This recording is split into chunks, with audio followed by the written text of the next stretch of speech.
Gita মেহেককে phone করলে মেহেক নাটক করতে শুরু করে আর বলে যে তুমি কেন ঠকালে আমার দাদাকে, আমার দাদা কি দোষ করেছিল, এবার কাব্যা বউ হয়ে আসবে আমার বাড়িতে, যাও তোমাকে চাই না আমাদের।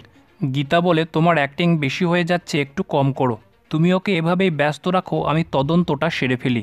গীতা বলে এসবের পেছনে কে আছে সেটা আমি খুঁজে বার করবই।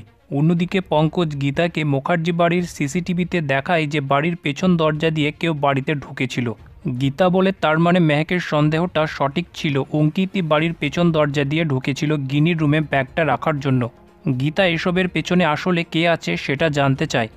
গীতা কেসের ব্যাপারে গিনির কাছে কিছু জানার জন্য ফোন করলে গিনি রাগ দেখাতে শুরু করে আর বলে যে তুই আমার মান সম্মানের কিছু রাখিসনি, রাত্রিবেলা আমার রুমের মধ্যে পুলিশ নিয়ে ঢুকেছিলিস, তোর সাথে আমার কোনো সম্পর্ক নেই।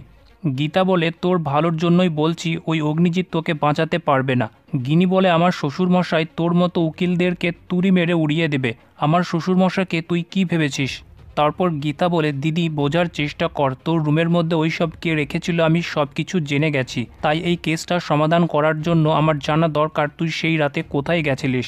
গিনি বলে যাই হোক এই বাড়ির সাথে তোর কোনো সম্পর্ক নেই, তাই আমি তোর সাথে কোনো কথা বলবো না। আর একটা কথা শুনে রাখ, আমি নিজে দাঁড়িয়ে স্বস্তিকার কাব্যের বিয়ে দেব। অন্যদিকে মেহেক ভোগা দিয়ে কাব্যাকে এঁচড় কাটার জন্য বটির সামনে বসিয়ে দেয়। কাব্যা বলে আমি এত বড় এঁচড় কি করে কাটবো?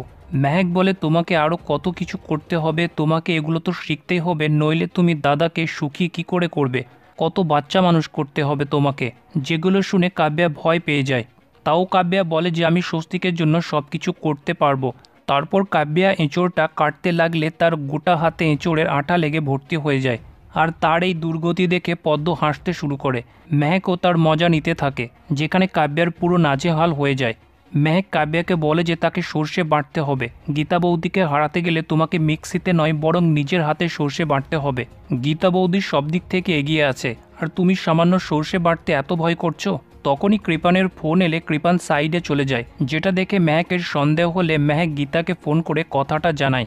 গীতার সঙ্গে সঙ্গে পঙ্কজকে কৃপানের ফোনটা ট্র্যাক করতে বলে, যেখানে ঢালি কৃপানকে বলে যে টাকাটা এখনও পাঠালে না কেন, চুপচাপ 10 লাখ টাকা পাঠিয়ে দাও, না হলে সত্য ফাঁস করে দেবো। কৃপান ভয় খেয়ে যায় আর বলে যে মুখ বন্ধ রাখো, আমি টাকা পাঠাচ্ছি। পঙ্কজ গীতাকে বলে যে ট্র্যাক করে জানতে পারলাম কৃপান ঢালির সঙ্গে কথা বলছিল।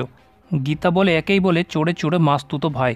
অন্যদিকে বন্নি অঙ্কিতকে বলতে থাকে যে এই বাড়ির সব সিসিটিভি কোথায় আছে আমি সব জানি, তাই আমি তোমার কাছে ব্যাগটা নিয়ে খুব সাবধানে গিনি রুমের মধ্যে রেখে দিয়ে এসেছি, তুমি চিন্তা করো না, তোমাকে কেউ ধরতে পারবে না। রাকা বন্নির কথাগুলো শুনে ফেলে আর বলে যে তুমি কাকে বলছিলে আমাদের বাড়ির সব ক্যামেরা কোথায় আছে তুমি জানো, তোমার ওপর কেউ সন্দেহ করবে না, কি লুকাচ্ছ তুমি? আর এই জিনিসটা নিয়ে তাদের দুজনের মধ্যে সমানে কথা কাটাকাটি শুরু হয়ে যায়।